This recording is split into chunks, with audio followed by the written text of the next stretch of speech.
because We have some sort of point. yeah, it's a little, and then it was also very, not good, but I mean, so right now you max out is basically two people. Like normally, Joe, Claire, Carl, Paul, each of them could give a reflection. Right. Going away, Oh, yeah, I make it. Yeah, Claire Collins could do it. Calling on sabbatical again.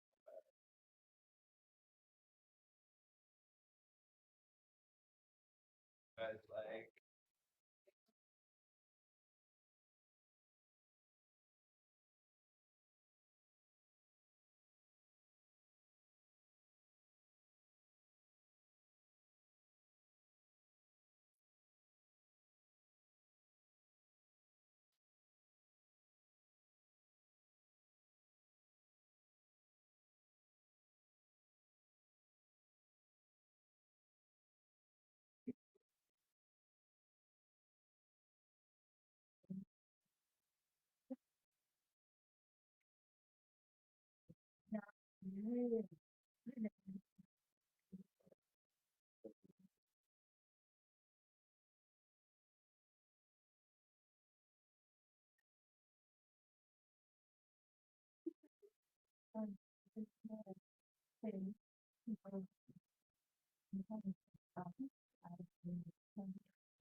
We shall be known by the company we keep, by the ones who circle around to tend these fires. We shall be known by the ones who sow and reap the seeds to change a life from deep within the earth. It is time now. It is time now that we thrive. It is time we lead ourselves into the well. It is time now, and what a time to be alive. In this great turning we shall learn to lead in love. In this great turning we shall learn to lead in love. We shall be known by the company we keep, by the ones who circle round to tend these fires. We shall be known by the ones who sow and reap the seeds of change alive from deep within the earth. It is time now.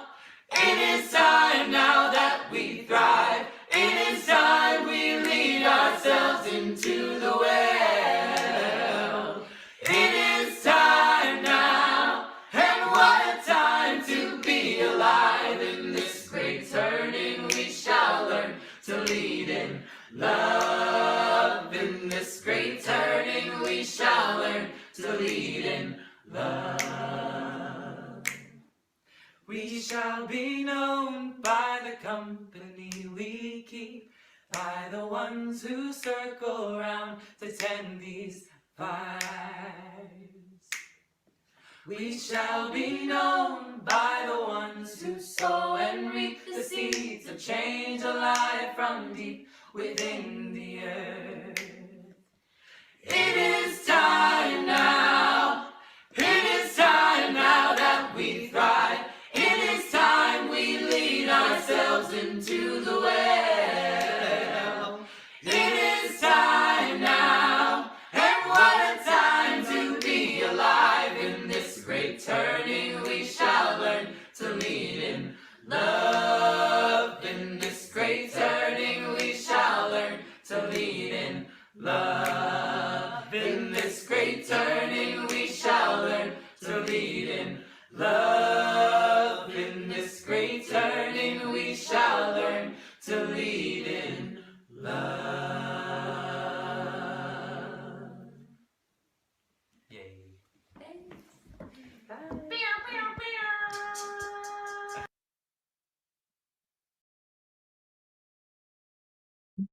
Good morning. I'm Susan Crosley, and I am indeed with Side with Love, who is sort of kind of giving it along with other help today. First, we have the chalice reading, and oh gosh, 31. Okay, this is by Barbara Wells. O spinner, weaver of our lives, your loom is love. May we who are gathered here be empowered by that love to weave new patterns of truth and justice into a web of life that is strong, beautiful, and everlasting. So if you'll turn your order of service over, the introit words are on the back side.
We'll get this figured out by the time we do joys and concerns.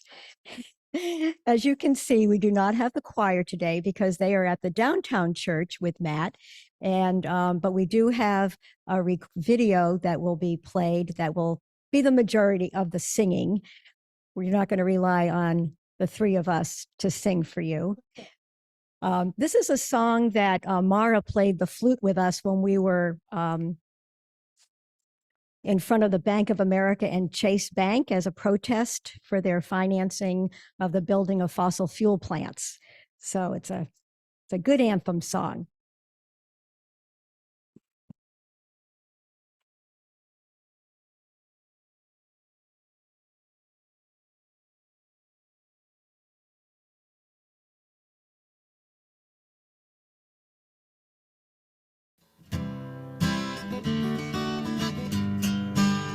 The tide is rising, and so are we. The tide is rising, and so are we.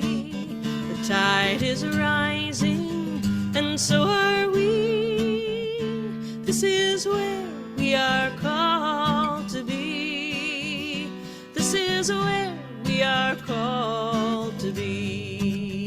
task is mighty, and so are we. The task is mighty, and so are we. The task is mighty, and so are we. This is where we are called to be. This is where we are called to be. This land is holy, and so are we.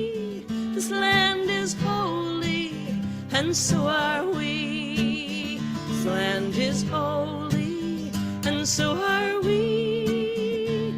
This is where we are called to be.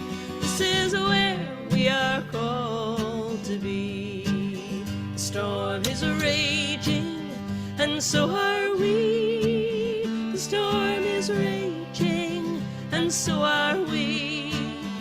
The storm is raging, and so are we. This is where we are called to be. This is where we are called to be. The sun is shining, and so are we. The sun is shining, and so are we. The sun is shining, and so are we. This is where we are called to be. This is where we are called to be. The world is ready, and so are we. The world is ready, and so are we. The world is ready, and so are we. This is where we are called to be. This is where we are called to be. This is where we are called to be.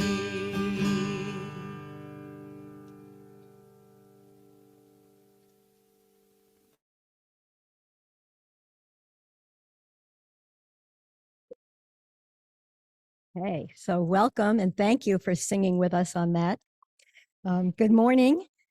My name is Beth Posner Waldron, and I am a member of the Side with Love Task Force. And I am pleased to welcome you to the Unitarian Universalist Church of Worcester, a congregation of love, hope, and justice, inspiring people to take on the challenges of a changing world.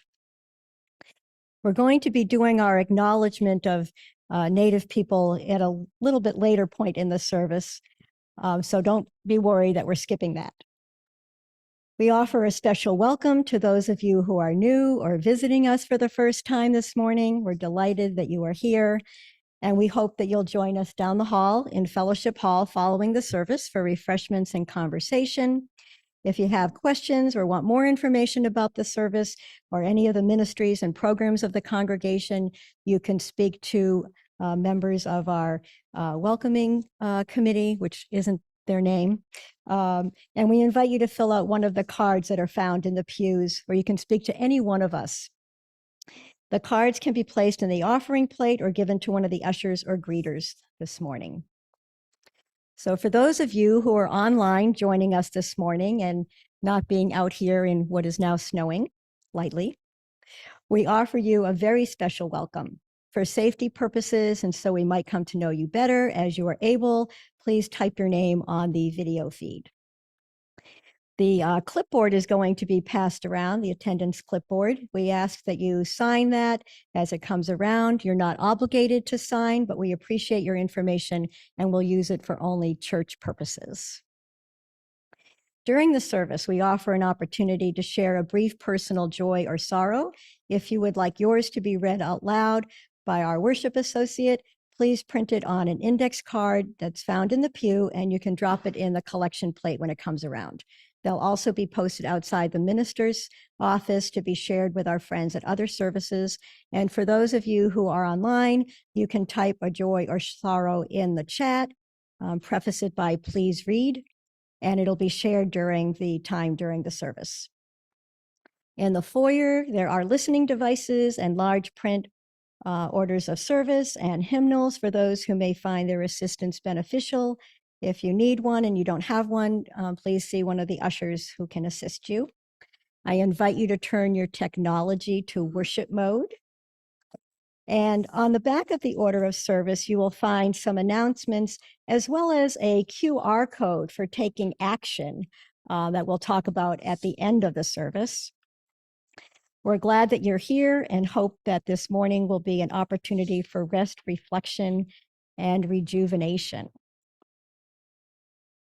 And I have the pleasure of doing the opening words and taking a little liberty with them because that's what I do. So our opening words come from Margaret Mead, one of my favorite quotes. Never doubt that a small group of thoughtful, committed citizens can change the world. Indeed, it is the only thing that ever has. And I really love that quote and I take it to heart and I've seen it in action. Last year, we were making phone calls with UU Mass Action during the Action Hour, which is held once a month at noontime. And we were making calls to people to ask them and educate them about the Fair Share Amendment. And we had a Sunday here where we were giving out information about that. And some of you may have voted to help pass that. And it did pass, showing the power of that. And one of the other things that happened with that is that there really is money that has come from that. And that was one of the things opponents said, oh, you know, they're going to get this extra tax from the people earning over $1 million, but they'll find a way and something will go wrong and we'll never see any of the money. But the Fair Share Amendment Group sent out an email in November that said that 62 million additional dollars has been allocated to the Mass Grant Plus that will fully fund tuition, fees, and books for eligible students with the lowest incomes in the state, and increase financial aid to middle income students by up to 50% of the cost of their tuition and fees. And this can make the difference between a student graduating college or having to drop out or not attend at all. And, you know, going to college, increasing your earnings potential, increasing your ability to get a good job with benefits. So never doubt.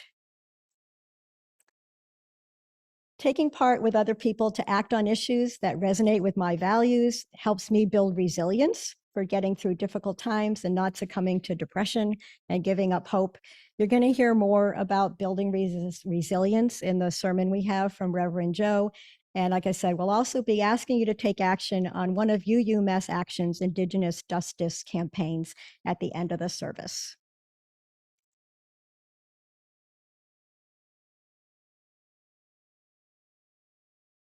Thank you, Beth. Please join us in body or spirit.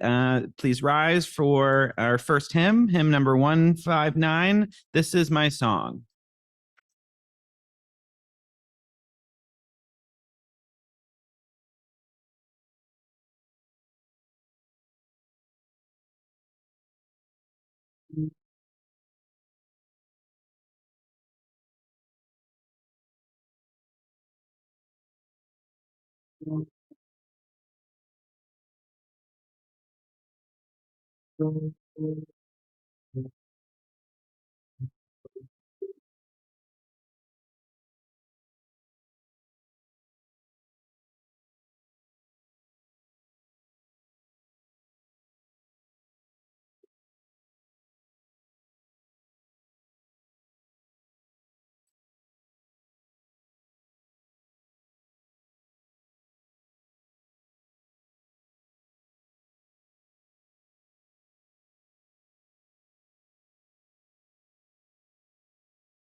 Good morning, everyone. My name is Evan Wilson, and I'm a member of the Side with Love Task Force, and I will be serving as your worship associate today.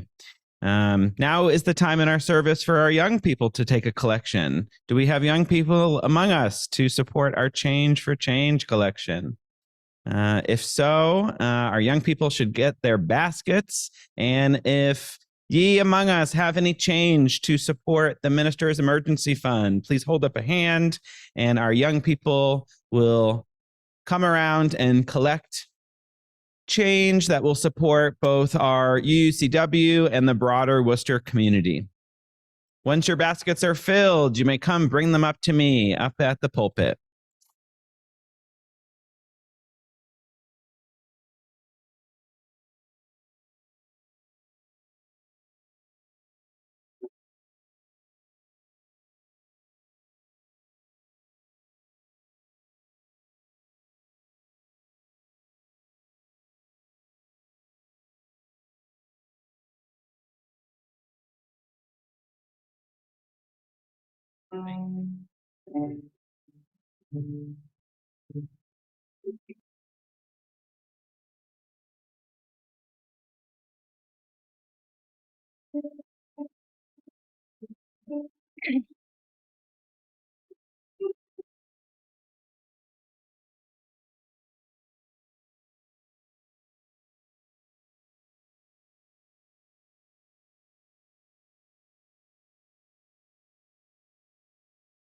The central task of religious community is to unveil the bonds that bind each to all.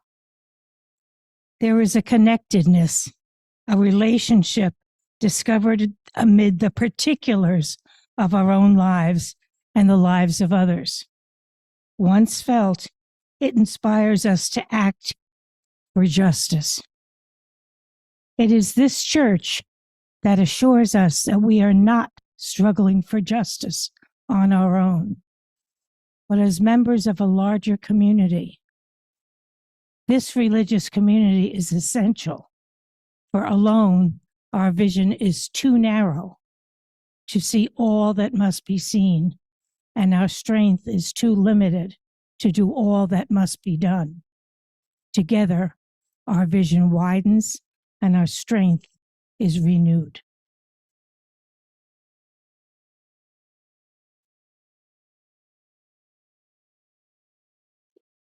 At this time, we will now take an offertory to support the work of our community. Your contributions are a tangible commitment to the mission and vision of this congregation.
In the spirit of the offertory, I want to acknowledge and give thanks to those who are making the service come alive. So, Deb, thank you for joining us as our guest musician.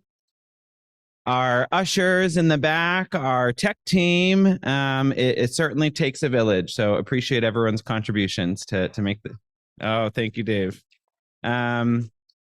Up next will be another hymn, hymn 108, My Life Flows On, an Endless Song. Please join us and rise as you are able in body or spirit.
I'd now like to invite up the Reverend Cheryl Lachey to host us for our joys and sorrows.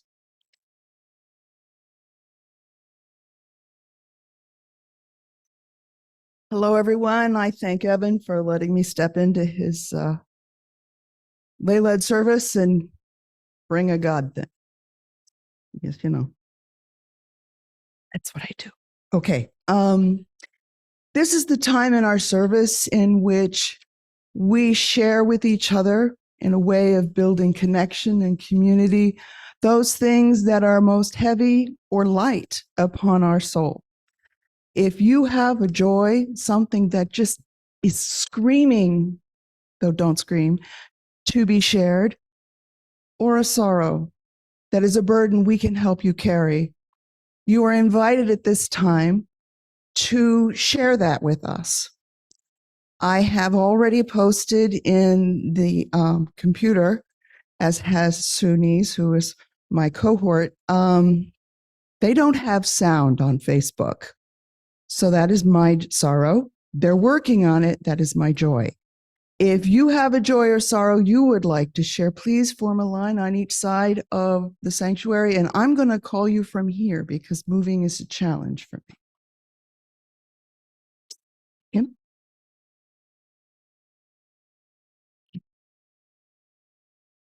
Good morning, I'm Kim. Does that mic work yet? Okay. I have joy. I went on a date with my husband. I can't even remember the last time that happened.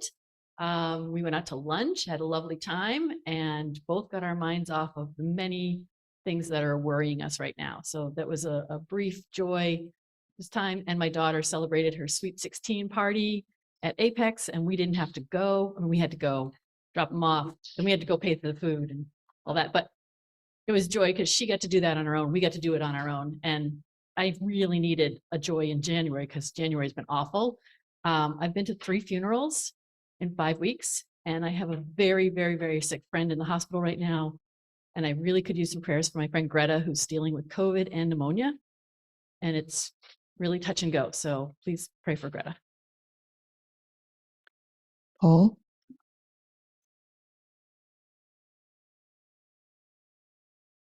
Hello, Bruce, can you increase number 4? It's the yellow. Hello. Okay. Night on our stage. I have a joy. I've been working on the organ, and I finally finished it up. The reverb unit's working, and also the organ's working. And just now, it's going to be for normal maintenance. Now, please don't put a hammer to it.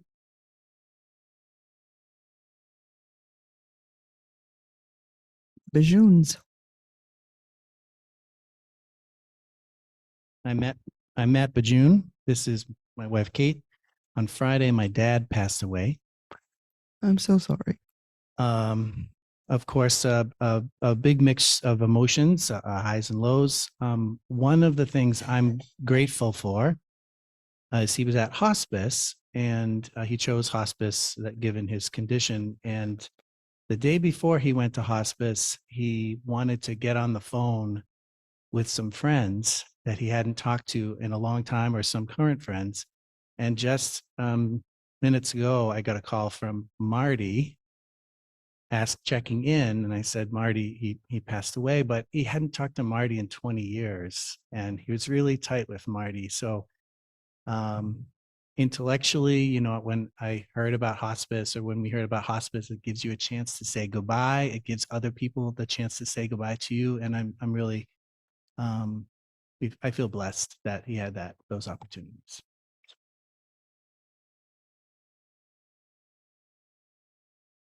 Jan?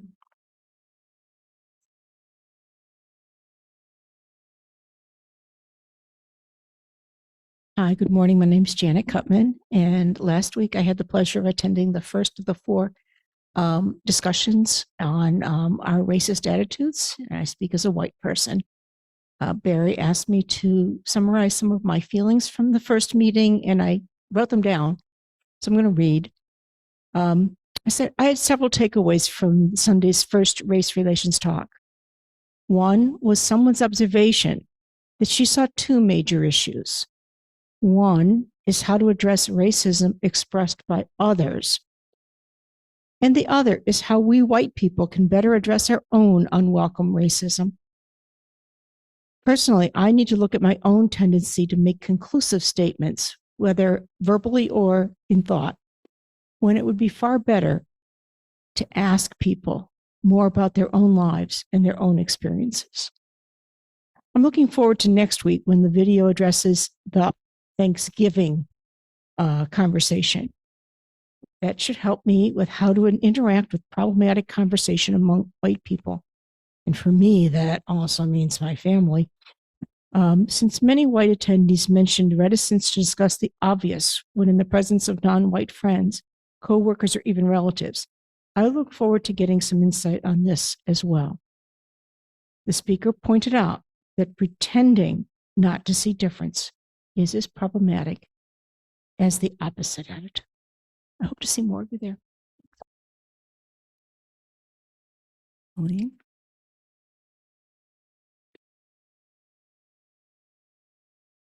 Good morning. I'm Pauline Corshane.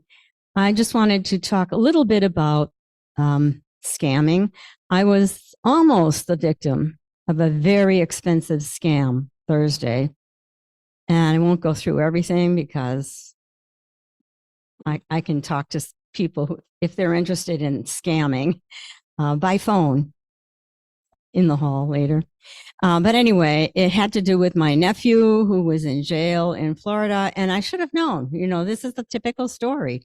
But he was hyperventilating on the phone and he sounded just like my nephew when my nephew was in stress, when his father was secretly whisked away from Holyoke to North Carolina when he had dementia.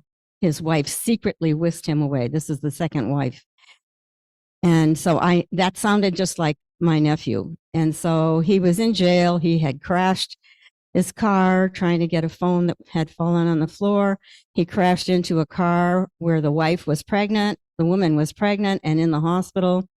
And he needed $9,500 in order to get out of jail that day for posted bail. And he didn't want anyone to know about it. He didn't want his family to know about it. He was as clean as a whistle before. And so, as what the lawyer said, so he didn't want anyone to know about it.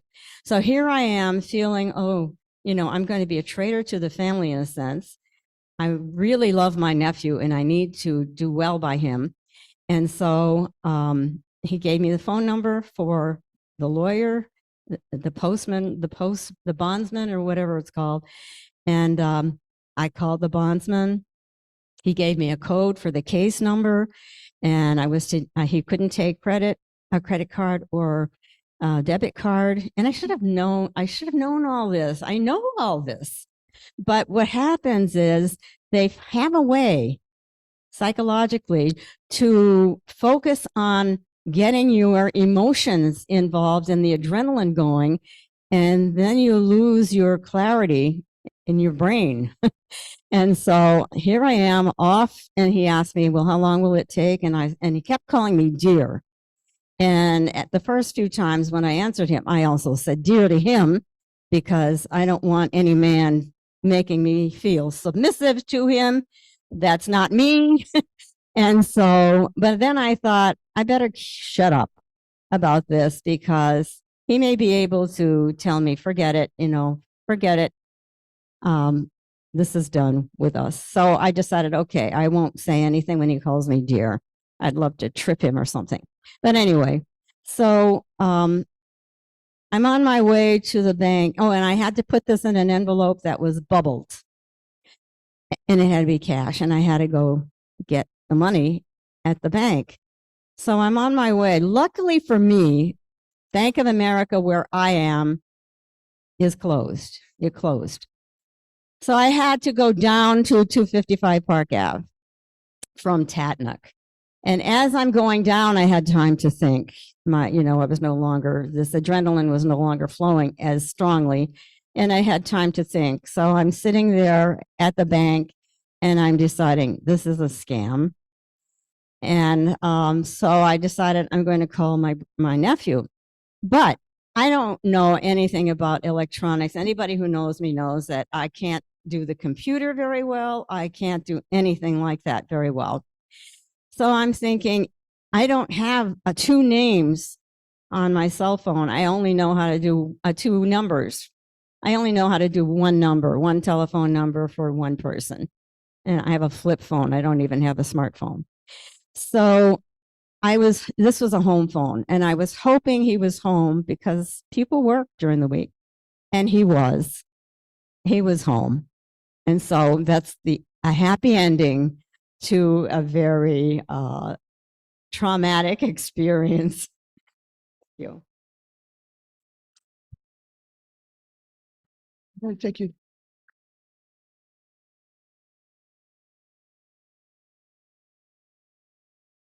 I have an online sorrow from Laura Linehan.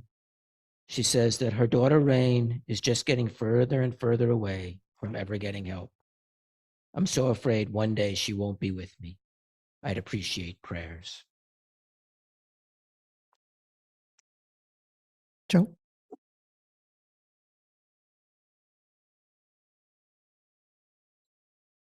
Good morning. My name's Joe Revo. And again, I'd like to preface this by saying, yes, I am a blessed and privileged person. An update on my brother Thomas. Yeah, I call him Thomas this time. Okay, my brother Tommy. He is out of ICU. And he had a stroke last week, and he's out. And he's in a room, and his right side is still paralyzed. He's speaking more words. He's understanding, and the kid is not. This is the thing about my family. When we try to get called off this world, no, we ain't going. No, people say we suffered a stroke. No, he experienced a stroke. We are the beta testers for society. We invented the stuff that we're working with. It's not aliens. We invented this stuff. We come through this. Yes, we are immortal. I do my condolences for family who we will meet in other realms. But man, I heard that word again, resilient. We're resilient. Man, I'm tired of being resilient. All right? But man, thank you for your thoughts and prayers and your friendship. And yeah, we're here. We're going to go through. Thank you all so very much. And may we all be blessed. Thank you so much. I'm lighting another candle. Thank you, Joe. Could you light one for me too, please? I would like. I only need one. Only need one. Thank you. Are there any other joys and sorrows online? And I have a joy. It's a bittersweet joy. My husband and I went to visit his father, who has dementia and is progressing as dementia is expected to. And we were blessed with one of those miracle moments in which he enjoyed watching basketball with his son for hours. This is a man who's now sleeping 22 hours a day. So I am grateful and feeling blessed that we're getting one of those moments at the right time. Let us be in the spirit of prayer. Source of all hope, that fountain of love that keeps us going. Help us to be there for each other. Help us to know when we are being blessed with little miracles. Keep reminding us that we are not alone in all of this pain and trouble. Help us remember when we need to remember that we have more resources than we thought. Thank you for giving us each other, for giving us a world that continues to keep reforming and growing. Thank you for opening our hearts and our minds to each other, that we can become more than we are at this time.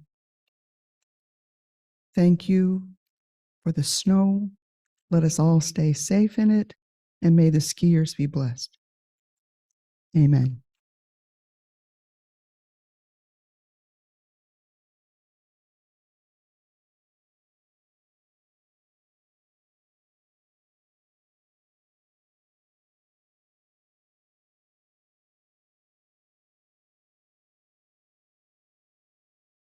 So as most folks, I think, have figured out, today is a lay-led service. Aaron is out of town for the weekend, and we're hosting today's service featuring Side with Love, as well as UU Mass Action. So the Reverend Joe Murphy, who is the executive director of UU Mass Action, was scheduled to come today, but at the last minute was unable. So she will join us via a virtual video reflection. But what I wanted to do is take some time now to introduce the Reverend Joe Murphy and also introduce a bit about UU Mass Action. So first, what I'd like to share is a land and labor acknowledgement. Beth mentioned that we would save this towards a later portion of the service. This land and labor acknowledgement is one that has been developed by UU Mass Action and is one that they share at all of their events and gatherings. Acknowledgements are to bring forward what oppression works to erase. We remember the ways colonization and anti-Blackness were integral to the founding of the U.S., Massachusetts, and continue today to uphold unequal white wealth. We remember we are on the traditional and unceded land of the Massachusetts, Mohican, Nauset, Nipmuc, Pawtucket, Pokanoket, Kumtuk, Wabanaki Confederacy, and Wampanoag peoples, and that many Indigenous peoples still live here. We remember that Black and African peoples' unpaid and forced labor built white wealth, directly here as enslaved people, as well as in the triangle trade. Today, Black, Indigenous, all people of color globally, and Indigenous lands continue to be brutalized and exploited for white wealth. We recommit to being in solidarity with the Black and Indigenous folks leading the movements for our collective liberation.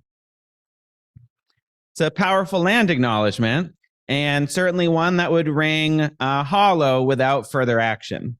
And so luckily, UU Mass Action is doing the walk with their talk, right? As long as I've been a member of the congregation, I've also sought out connection with UU Mass Action.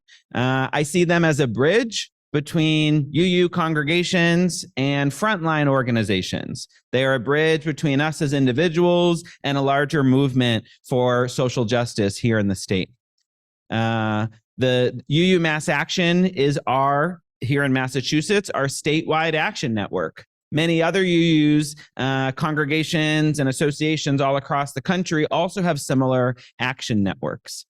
For me, I feel like I am but one person, but when connected with others, I do feel like that woven tapestry, right, that Susan was speaking about for our in our chalice lighting.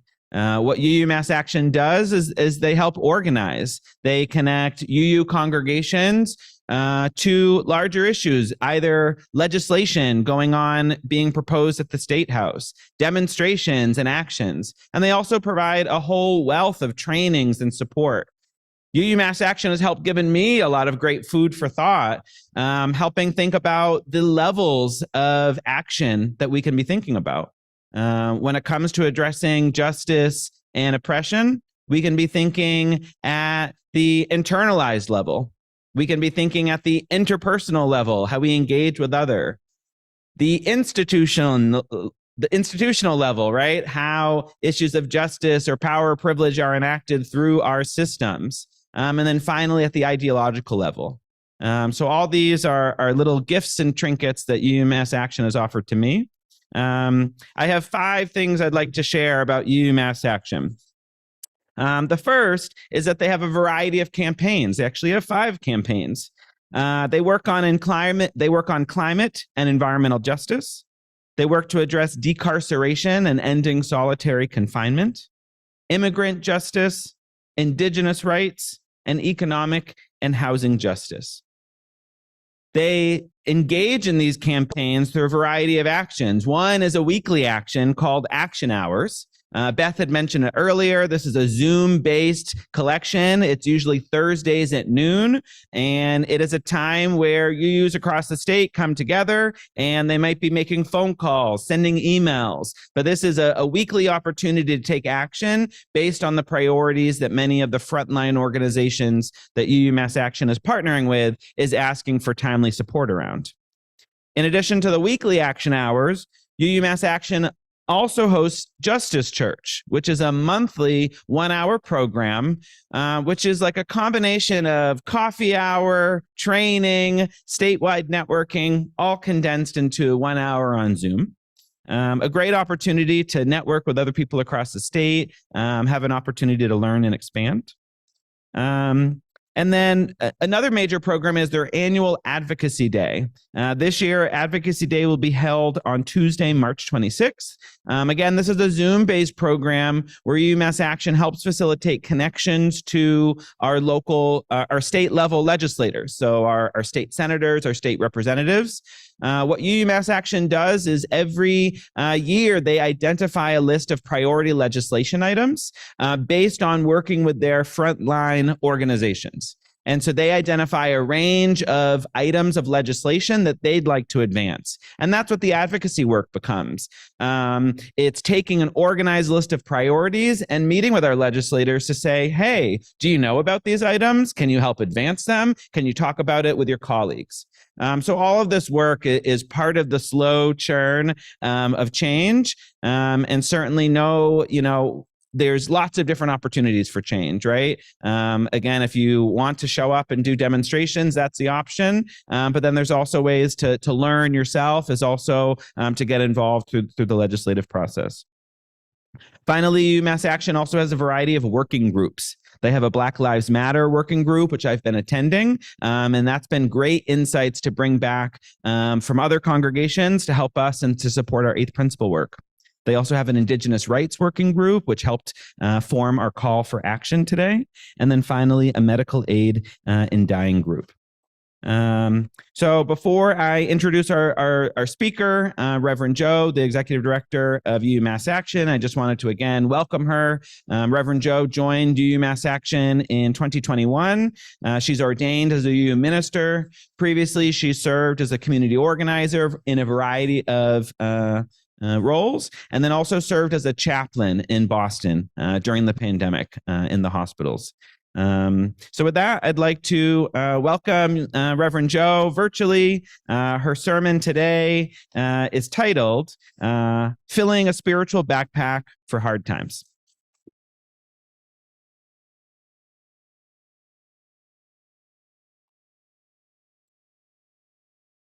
Good morning, Worcester. I'm so sorry I can't be there in person with you all, but I hope one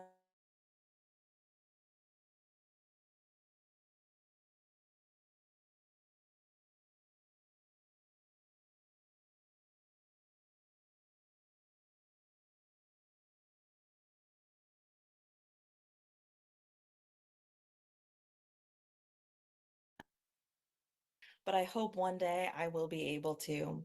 My name is Joe Murphy. I am the Executive Director of UMass Action, a legislative organization that works on many different social justice campaigns, including climate justice, Indigenous justice, decarceration, and more. Happy to be with you here this morning. Having a 9-month-old requires me to live much more in the moment. I am constantly checking on needs, not my own, that require gently tending to. Though I have the privilege of living more in the moment, I also think about the world my child will grow up in, and attached to this is the possible end of the world, or at least surviving pretty rough times. One of my favorite poems is by Joy Harjo, Perhaps the World Ends Here. I love this poem because though it is about the end of the world, it is jam-packed with life. The whole poem reads, the world begins at a kitchen table. No matter what, we must eat to live. The gifts of earth are brought and prepared, set on the table. So it has been since creation, and it will go on. We chase chickens or dogs away from it, babies' teeth at the corners, they scrape their knees under it. It is here that children are given instructions on what it means to be human. We make men at it, we make women. At this table, we gossip, recall enemies and ghosts of lovers. Our dreams drink coffee with us as they put their arms around our children. They laugh with us at our poor, falling down selves, and as we put ourselves back together once again at the table. This table has been a house in the rain, an umbrella in the sun. Wars have begun and ended at this table. It is a place to hide in the shadow of terror, a place to celebrate the terrible victory. We have given birth at this table and have prepared our parents for burial here. At this table, we sing with joy, with sorrow. We pray of suffering and remorse. We give thanks. Perhaps the world will end at the kitchen table while we are laughing and crying, eating of that last sweet bite. I have read many an article throughout the year that talk about what to pack in your emergency bag, whether that be for the apocalypse, flood, or fire. When thinking about the candles and the knives and canned goods to store away, I think it's also important to imagine what we put aside spiritually for our spiritual backpack, our spiritual emergency pack. I could talk about putting things such as resilience and hope in this pack, but we need more than that. I think we do need resilience and hope, but also we need to be prepared with what gives us resilience. Where can we find it? Where does it already live? What memories, what experiences can we draw from? What gives us hope? What has given us stamina, patience, compassion in the past, in the present, that lives in us now? I think we already have what we need to fill our spiritual pack. We just need to remember, compile, and store away what gives us the spiritual sustenance we need and will need. In my spiritual backpack, I want to pack resilience, joy, hope, patience, creativity, and freedom. I want everyone to take a moment and think about what you'd like to pack along these lines. Take a few breaths, breathe in and out, thinking about what do you put in your spiritual pack. Today, I'm going to pack my bag of spiritual sustenance, all found in the specific situation of teaching a class in a low security prison. While this spot is not the most hopeless place, it is still a prison, a place where people are seen as less human.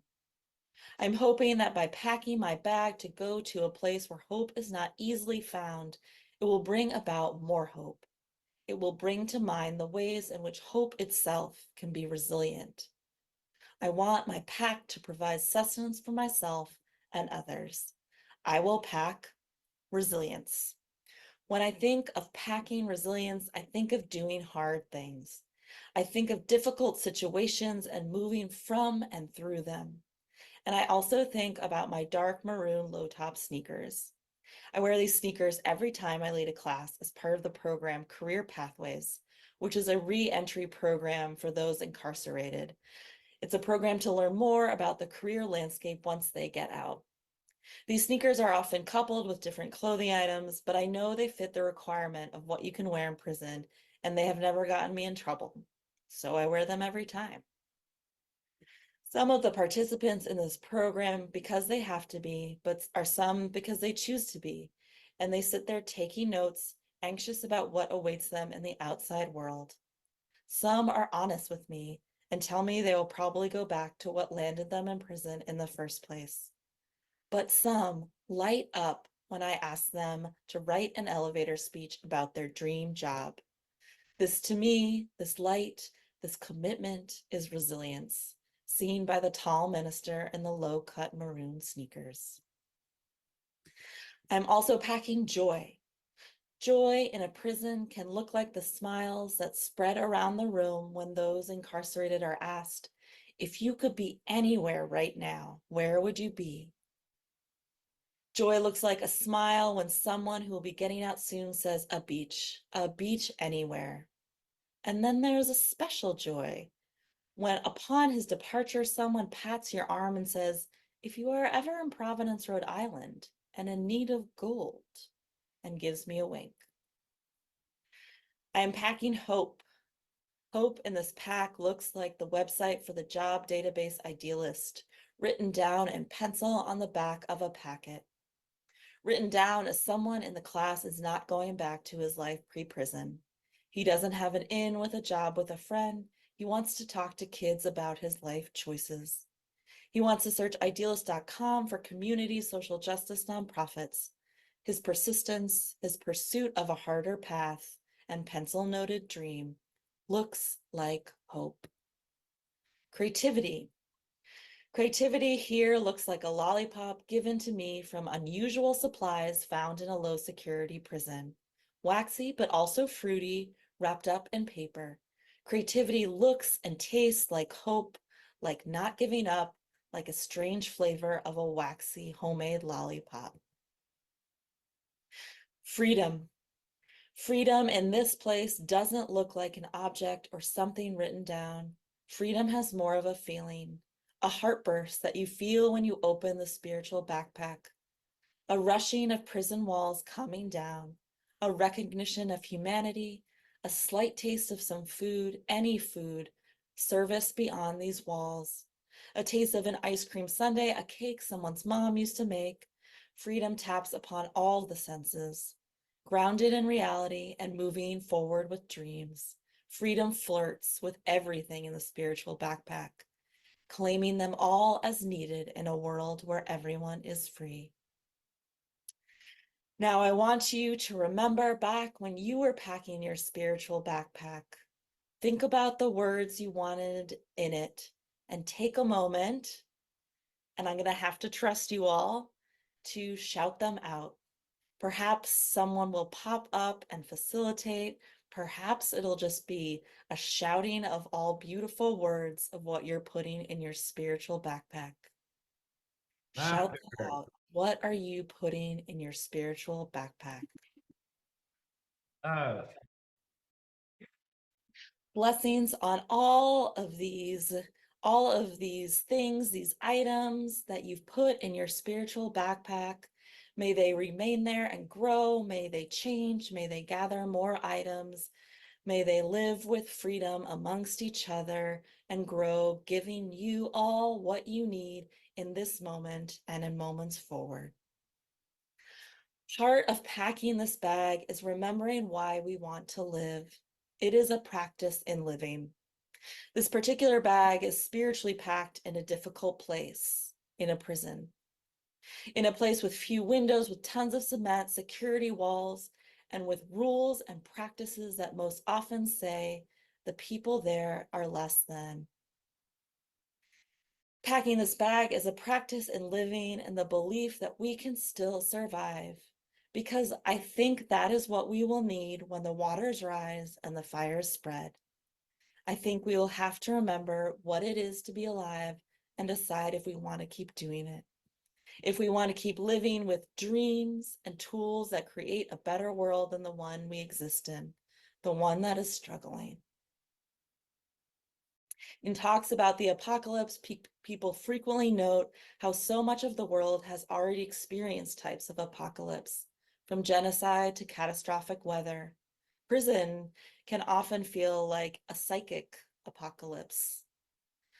This summer, it seemed no one escaped apocalyptic weather. We are continually experiencing events that end people's worlds, that destroy home as they know it, or just destroy it altogether. Let us collect sacred items that represent sacred truths. Maroon sneakers and scraps of paper. Let us remind ourselves that we are all here, so we are already survivors. Survivors who had survivors before us. Ancestors who had their own spiritual backpacks. Let us build altars to and for them, continuing to hold these sacred truths close. And finally, let us remember that these sacred truths come from us, are us. We are resilience, hope, creativity. We are freedom. We already have the tools.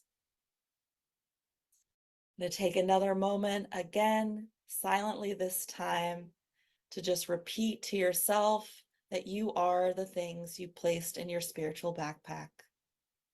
Whether it be resilience, hope, kindness, compassion, you are, we are our spiritual backpacks. These sacred truths are a part of us already. So in times of despair, in times of hardship, let us gather at the kitchen table. Let us not be stingy in sharing our sacred packs, pacts that we honor all it is to be alive.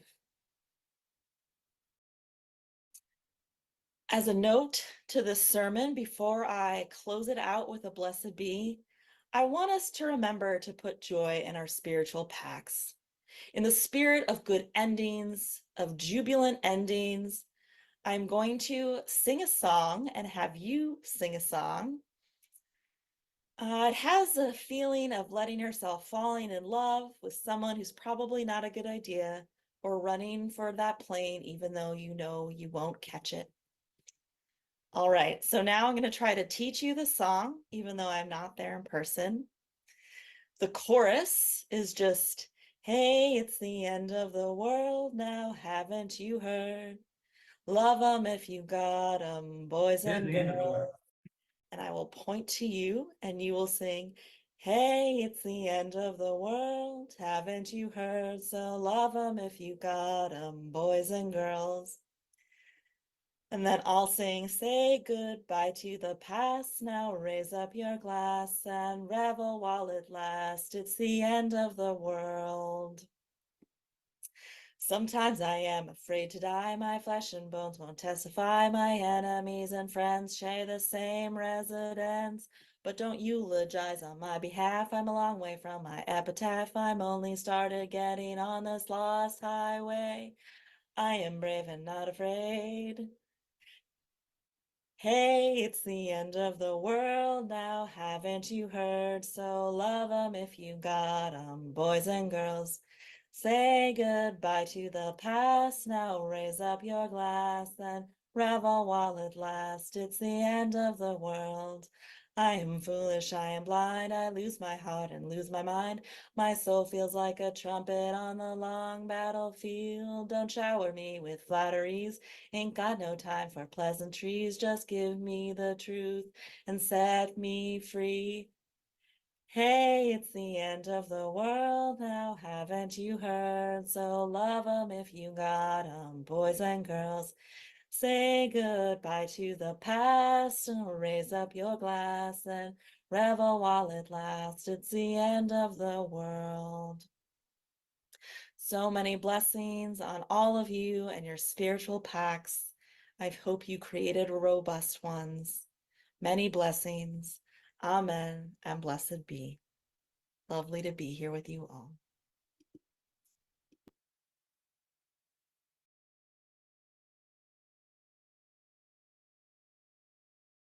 Thank you, everyone. We are almost at the end of our service. Y'all are doing great. Next up is a litany, which I'll invite everyone to read in unison. It is by Edward Everett Hale. It is 457 in the back of your gray hymnal.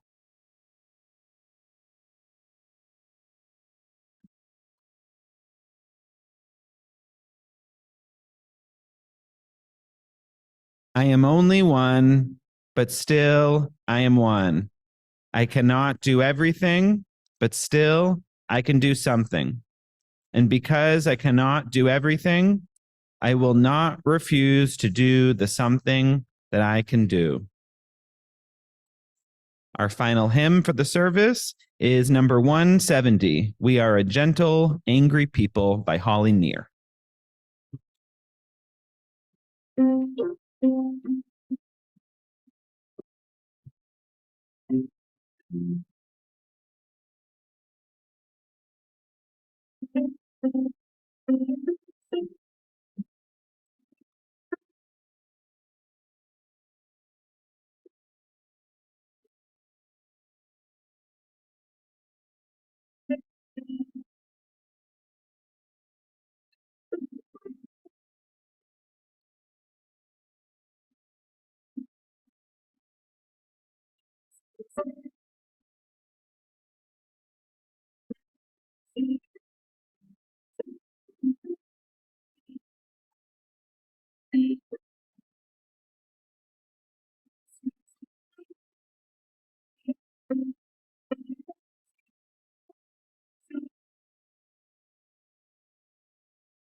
Thank you. You all may be seated. For our benediction, we want to leave you with the power of water. We see frozen water sprinkling down outside. And this notion of water is a metaphor. If anyone needs a visual, this literal metaphor that I will describe is on a poster or on a bulletin board just outside the sanctuary here. But as all of the readings hopefully mentioned, right, we can all do but what we can do as individuals. So water starts with droplets, right? We are but drops into a bucket. We often think that we as individuals can't make an impact. But when our droplets, maybe from rain, come together in a small stream, potentially represented here by our congregation, we recognize that we have some more power. Our individual agency becomes a stream. Our streams form with other congregations of UUs or other justice-minded folks into rivers. Our rivers come into mighty lakes, into eventually the ocean. So it's a metaphor, right, to remember that our individual actions do have strength and have strength and power in numbers. We see the work of this congregation being that work, moving from our individual actions into larger actions. And I hope today's service offered a little bit of food for thought for the opportunities that UU Mass Action offers us as UUs as well. So in closing for our benediction, it's a call to action. As a reminder, today, as well as 2 more upcoming Sundays, the Addressing Race group will be holding a conversation after coffee hour. So right now, the Addressing Race discussion group meets every other Fridays at 10 o'clock. And so these after coffee hour discussions are a special offering. So join us, please, for coffee hour. But then the group will meet in the lounge. We'll watch a 30-minute segment about talking race in the family, and then have a follow-up 30-minute conversation. So we hope you will join us there. And I'd like to invite Beth up to share another call for action.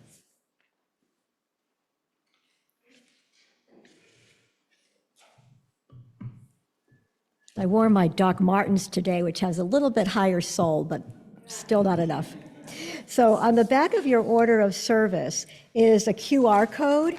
It's a tiny version of this.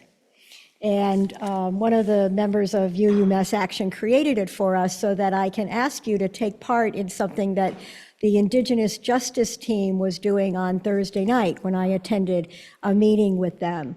So as you heard, there are 5 different areas that UU Mass Action takes part in for various campaigns. And one of the campaigns is to pass a set of 5 bills that are for Indigenous justice. And these bills are, right now, they're coming up on the deadline of February 7th, by which they have to be moved out of committee. And then when they're moved out of committee, then they proceed further along in the legislative process. And if they do not move out of committee, then they may be extended to a following year, or they may be totally dead in the water. So we don't even want any extension. We want to really try to move this along, and we're giving you the opportunity to help that by contacting the heads of the committees that are responsible for these bills, as well as an email to your individual legislators. So when you click on the QR code, you will bring up the tiny URL web page. And if you want to do that while I'm talking, I encourage you to do that. I'm not very good with technology, so I did it a minute ago and it worked. When you open up that web page, it's going to ask you to fill in some information about yourself, and your address is important so that they know which of the legislators in the State House, the House of Representatives, and the State Senate for your email to go to, as well as the heads of the committee. And then it'll have a template of the letter that's being sent. And the letter identifies the bills that we're trying to get passed. One of the bills prohibits the use of Native American mascots for school sports teams. Another one deals with school curriculums, teaching culturally appropriate information. And another one that the Commonwealth of Massachusetts recognized the second Monday in October as Indigenous Peoples' Day. Rather than celebrating genocide and oppression and domination over people with Columbus Day, let's celebrate Native people who were here first and who respect the earth. So if you are inclined, and I hope you will be, either now or during coffee hour or later on today, please send an email. You can put a personal statement in there. You can revise the letter a little bit so that it's more personal to you. And it does get people's attention. So I ask that you take part in that effort and add to those drops of water that Evan was talking about.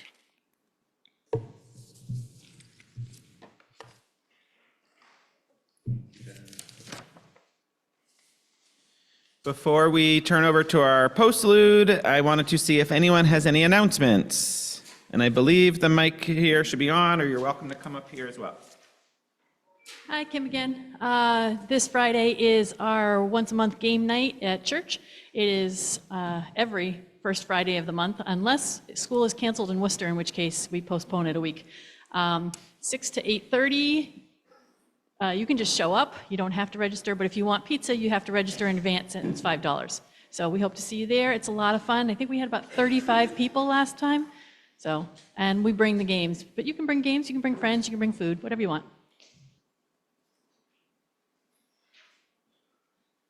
Hi, everybody. Diane Mann mentioned last week that we have an event coming up called Cool Beans Coffee House, which will raising funds for our In the Hour of Need family shelter in Worcester. And I'm going to be in Fellowship Hall selling tickets. They're $7 per and $20 max for a family. I hope you can join us. We have a great lineup. Thanks.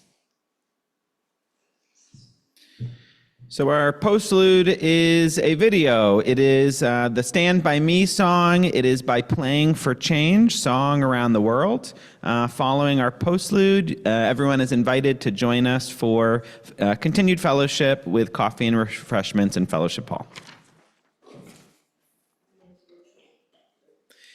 And a reminder that there will be virtual coffee hour as well. So if you are virtual, please stay on and join us as well.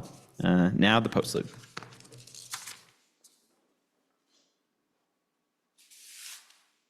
This song says, no matter who you are, no matter where you go in your life, at some point you're going to need somebody to stand by you.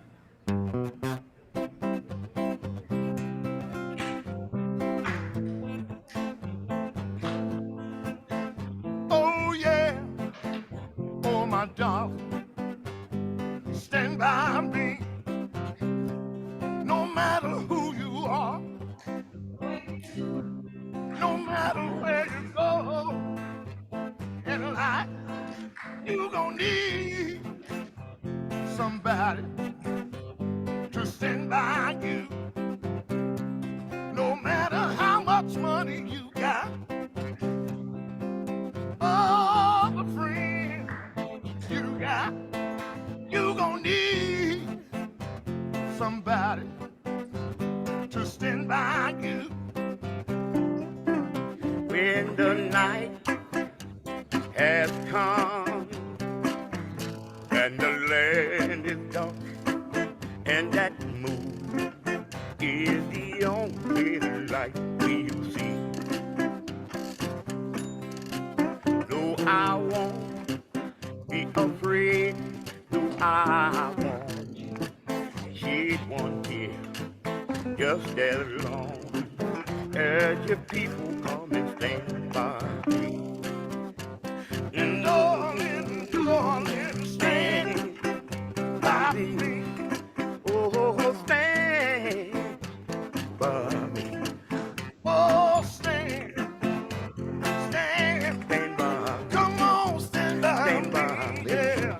Oh, when that sky that we look upon, well, she tumble and fall.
Thank you all. Again, please join us in Fellowship Hall for coffee hour and consider sticking around for the Discussing Race conversation.